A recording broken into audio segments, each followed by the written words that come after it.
Vodarstvo postati osnovna prioriteta vlade.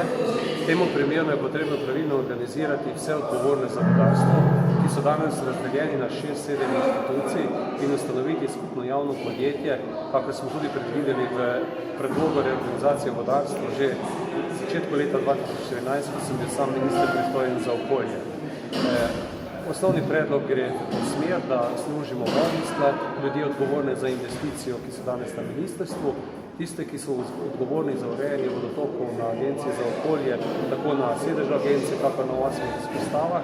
Inštitut za vode ter tudi javno podjetje Infra, v skupno robustno inštitucijo, ki bo po vzoru Darsa prevzela odgovornost za slovensko vodarstvo.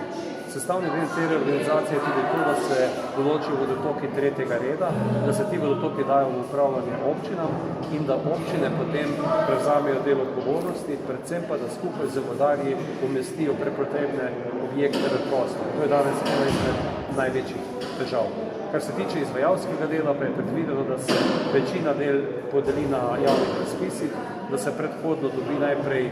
20 do 30 usposobljenih izvajalcev, ki se takšna dela lahko upravljajo, potem pa ti, ki imajo najprej to potrdilo, da so usposobljeni za ta dela, enakovredno kandidirajo za projekte, ne glede na to na razpisih, ne glede na to, na katerem delu Slovenije se takšen projekt nahaja. Danes je tudi dovolj virov. Poleg vodnega sklada, ki je naš slovenski vir,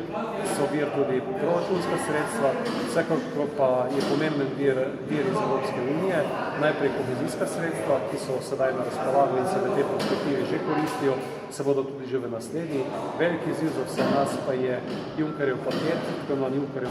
ki ga komisija pripravlja za naslednja 3 leta in znotraj tega paketa bodo do denarja prišli ravno tisti, ki bodo imeli takšne celovite projekte, ki bodo morali biti tudi na Evropski komisiji prepoznani kot projekti, ki dolgoročno rešujejo velike probleme. Upravna varnost in pa vse, kar je povezano z vodarstvom, je v Sloveniji problem, zato ga treba celovito rešiti.